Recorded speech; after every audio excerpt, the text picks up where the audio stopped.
Planejamento financeiro para 2020. Todo fim de ano é um fechamento de ciclo, todo fechamento de ciclo é a oportunidade da gente fazer um balanço do que deu certo no ano que passou e rever escolhas para um ano melhor que vem pela frente.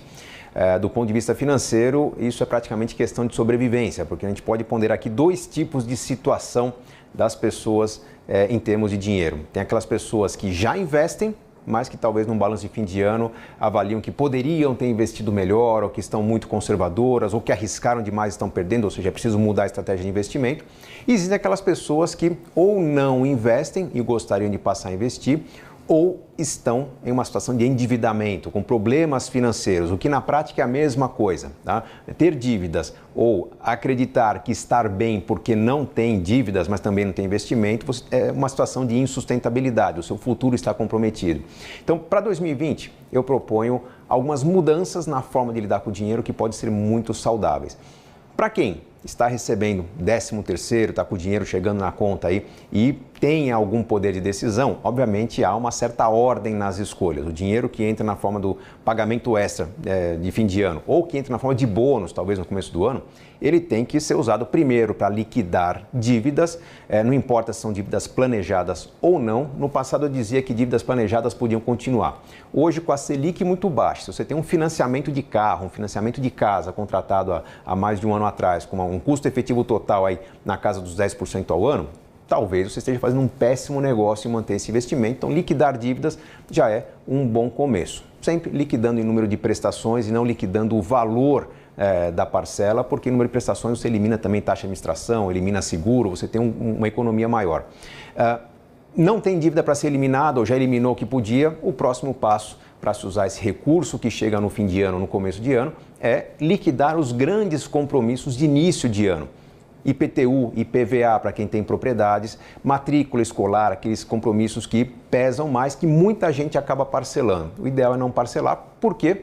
Por uma questão de estratégia. Perceba que todo parcelamento é um tipo de engessamento. Se você tiver que lidar ao longo do ano com um orçamento em que 75%, 80%, 90% do gasto mensal que você tem não te dá liberdade de escolha, qualquer tipo de imprevisto que surgir será motivo ou para você solicitar um empréstimo ou para resgatar algum dinheiro que poderia estar sendo trabalhado com mais força de multiplicação, com menos liquidez. Então, ter um parcelamento maior, ter um orçamento mais engessado, te obriga a ter uma carteira de investimentos mais conservadora com maior liquidez. Se você, por outro lado, optar por um estilo de vida um pouco mais leve, custo de vida um pouco mais baixo, menos custo fixo, menos parcelamento, a maior parte da sua renda sendo usada para pagamentos sempre feitos à vista, com gastos com lazer que podem ser mobilizados em caso de imprevisto, por exemplo, ou seja, uma vida mais leve, mais bem aproveitada, vai permitir que sua carteira de investimentos seja mais arrojada. Por quê? Porque você vai usar o seu orçamento para lidar com imprevistos e não a sua reserva financeira. Se você não conta com a reserva financeira, você pode abrir mão de liquidez. Abrindo mão de liquidez, você terá uma renda fixa muito mais rentável ou uma renda variável muito mais estratégica. Então, um bom plano de começo de ano é você usar os recursos que entram nessa época, para quem conta com essa oportunidade, para eliminar o que está incomodando nas finanças, talvez até rever um certo estilo de vida, talvez trocar de carro para um mais simples ou até abandonar o carro, talvez rever a sua forma de morar, para que você possa ter uma vida mais inteligente, um orçamento que permita ser melhor trabalhado diante de imprevistos e que permita montar uma carteira mais eficiente.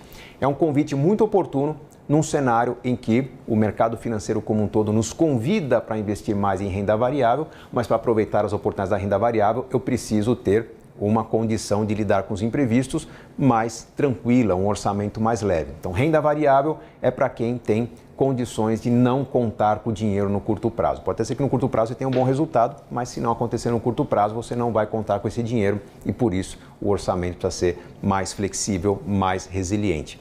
Eu acho que esse é o grande convite que a gente pode fazer para as finanças de fim de ano, para a virada de ano, que a gente tenha uma vida um pouco mais minimalista, um pouco mais eficiente do ponto de vista do uso do nosso dinheiro, um pouco mais tranquila do ponto de vista de saber lidar com imprevistos, para que a gente não tenha que se preocupar com a disponibilidade dos nossos investimentos e os especialistas, aqueles que sabem nos recomendar boas estratégias, possam trabalhar o nosso dinheiro de uma forma mais eficiente, aproveitando esse bom momento da renda variável.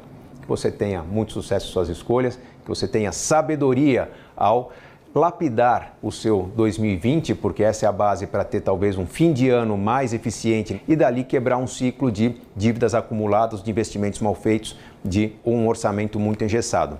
Sucesso, suas escolhas, afinal, enriquecer é uma questão de escolha.